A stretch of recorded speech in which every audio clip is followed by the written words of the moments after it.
दोस्तों, इमेजिन कीजिए कि आज से 10 साल बाद इंडिया की हर छत पर सोलर पैनल्स लगे हों। फैक्ट्रीज, मॉल्स, ऑफिसेज, स्कूल्स सब अपनी इलेक्ट्रिसिटी खुद जनरेट कर रहे हों और इस एनर्जी रिवॉल्यूशन से कुछ companies extra ordinary wealth create कर सकती है। आज हम बात करने वाले हैं एक ऐसी कंपनी की जो इंडिया के सोलर मैन्युफैक्चरिंग इकोसिस्टम का इम्पॉर्टेंट प्लेयर बन सकती है, प्रीमियर एनर्जीज लिमिटेड। अब सवाल ये है, क्या प्रीमियर एनर्जीज फ्यूचर का मल्टीबैगर स्टॉक बन सकता है? अगर आप रिन्यूएबल एनर्जी थीम में इन्वेस्ट करना चाहते हैं तो ये वीडियो आपके लिए बहुत इंपॉर्टेंट होने वाली है। India's solar opportunity.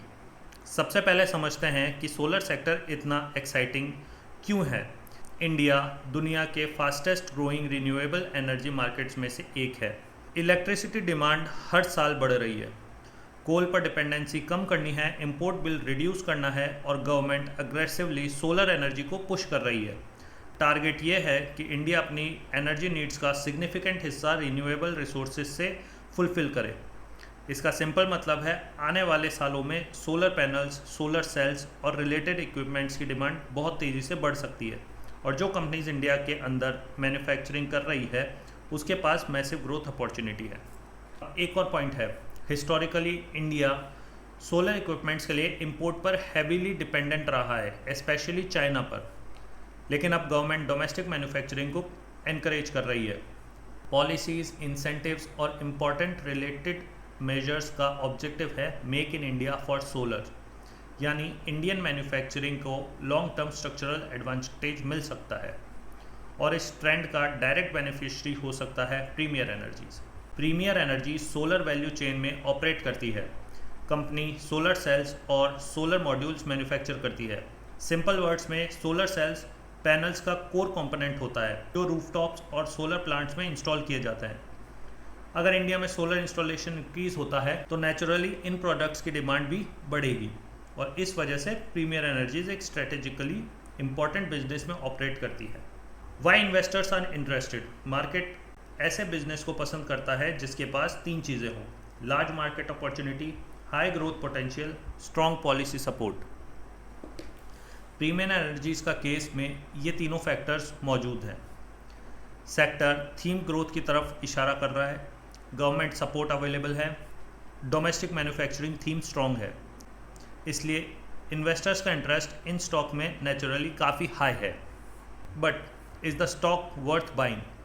लेकिन सिर्फ सेक्टर स्ट्रॉन्ग होना इनफ नहीं होता। एक इन्वेस्टर को हमेशा ये देखना चाहिए कंपनी की फाइनेंशियल परफॉर्मेंस कैसी है, रेवेन्यू और प्रॉफिट्स कितनी तेज़ी से ग्रो कर रहे हैं, मार्जिन सस्टेनेबल है या नहीं, डेट लेवल का लेवरेज मैनेजेबल है या नहीं, वैल्यूएशन अट्रैक्टिव है या स्टॉक एक्सपेंसिव है, रिस्क क्या है और सबसे इम्पॉर्टेंट, क्या आज के प्राइस पर ये स्टॉक लॉन्ग टर्म इन्वेस्टमेंट के लिए सेंसिबल है।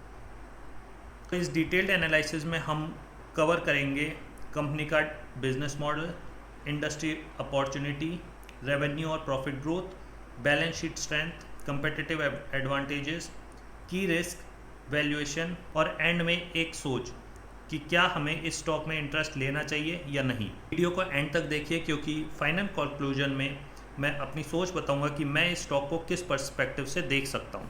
और अब जब हम समझ चुके हैं कि प्रीमियर एनर्जीज किस इंडस्ट्री में काम करती है और अपॉर्चुनिटी कितनी लार्ज हो सकती है, तो चलिए देखते हैं कंपनी के फाइनेंशियल नंबर्स। क्या रेवेन्यू और प्रॉफिट्स इस ग्रोथ स्टोरी को सपोर्ट करते हैं या फिर स्टॉक की एक्सपेक्टेशंस फंडामेंटल्स से आगे निकल चुकी है। Let's dive into financial analysis.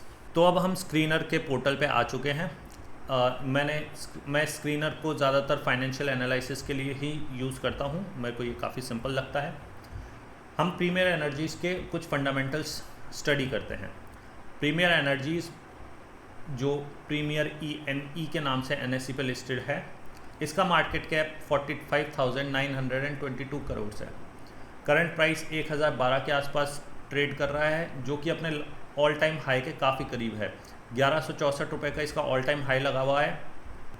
Stock में अभी रिसेंट में काफ़ी अच्छी रैली आई है और इसमें कुछ जगहों पे इंस्टीट्यूशनल बाइंग के ट्रेसेस भी देखने को मिले हैं। इसकी बात हम आगे टेक्निकल एनालिसिस में करेंगे। आगे अगर इसकी ROCE देखें तो 41% के आसपास की है, ROE देखें तो काफ़ी अच्छी 53% के आसपास की है। इसके कुछ प्रोज एंड कॉन्स हम देख सकते हैं। इसने 90% का CAGR ओवर 5 ईयर्स में डिलीवर किया है। ROE इसने 42.9% का आसपास डिलीवर किया पिछले 3 साल में। इसके PE की बात करें तो इंडस्ट्री में थोड़ा सा हायर साइड पे है, बट कुछ टाइम पहले जब इसकी रैली स्टार्ट नहीं हुई थी तब हम अगर इसको देखते तो ये एक अट्रैक्टिव प्राइस पे हमको मिल सकता था। इसका क्वार्टरली रिजल्ट इसके बिजनेस एक्सपेंशन की बहुत अच्छी कहानी बयां करता है। इसकी सेल्स हर क्वार्टर में सिग्निफिकेंट नंबर्स से बढ़ी है। लास्ट क्वार्टर में भी इसने काफ़ी अच्छी सेल्स ग्रोथ दी थी, जिसका ऑपरेटिंग प्रॉफिट भी इसने इंक्रीज करके हमको दिया था। यदि हम इसके नेट प्रॉफिट की बात करें तो वो भी काफ़ी सिग्निफिकेंटली इंक्रीज हुआ है पिछले कुछ क्वार्टर्स में। प्रॉफिट एंड लॉस स्टेटमेंट की बात करें तो काफ़ी अच्छा प्रॉफिट स्टेटमेंट जनरेट करके देती है ये कंपनी। ईयर ऑन ईयर इसका प्रॉफिट ग्रोथ काफ़ी सिग्निफिकेंट तरीके से इम्प्रूव हुआ है।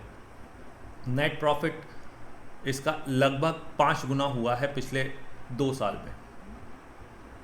ये कुछ नंबर्स हैं जिनको आप स्टडी कर सकते हो। पिछले 3 साल में इसका कंपाउंडेड प्रॉफिट ग्रोथ 297% का है, जो कि एक बहुत अच्छा माना जाता है इंडस्ट्री में।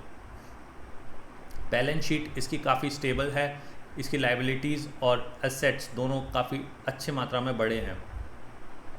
कैश फ्लो कंपनी ने अपना बढ़ाया है पिछले कुछ सालों में।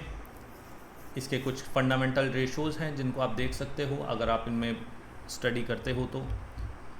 इसका शेयर होल्डिंग पैटर्न काफ़ी इंटरेस्टिंग है। प्रमोटर्स ने कुछ टाइम पहले अपनी होल्डिंग को डाइल्यूट करा था, लगभग 0.25% के आसपास से,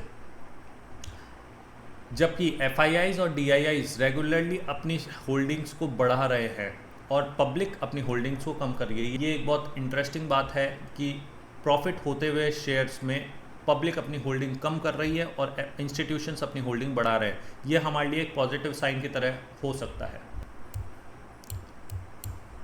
तो अब हम इसके टेक्निकल एनालिसिस पे आ गए हैं।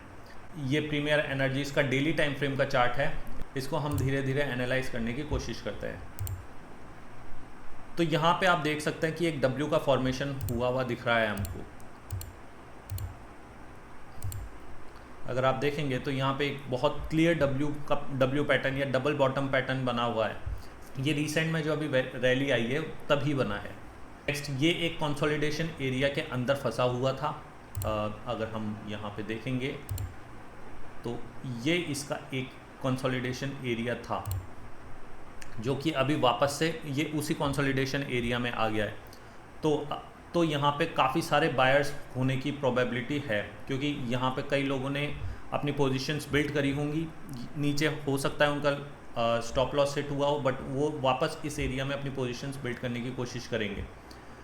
जो बड़े इंस्टीट्यूशंस हैं वो भी इसी एरिया में अपनी पोजीशंस बिल्ड करे होंगे। हम इसको अभी फिक्स रेंज वॉल्यूम प्रोफाइल से भी देख लेंगे, बट उससे पहले ये एक एरिया हमारे लिए काफ़ी इम्पोर्टेंट जोन की तरह काम कर सकता है।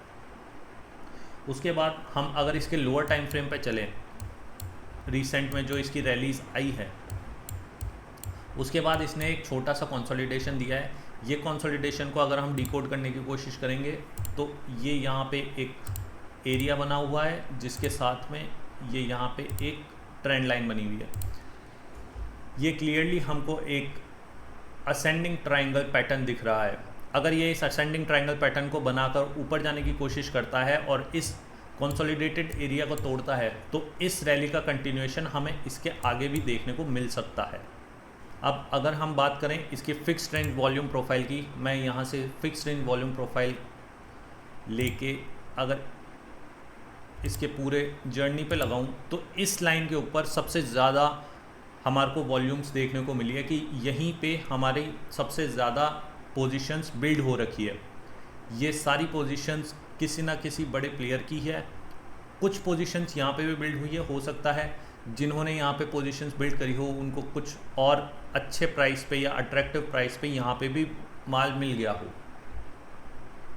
तो यहाँ पे एवरेजिंग की होने की भी काफ़ी अच्छी प्रोबेबिलिटी है।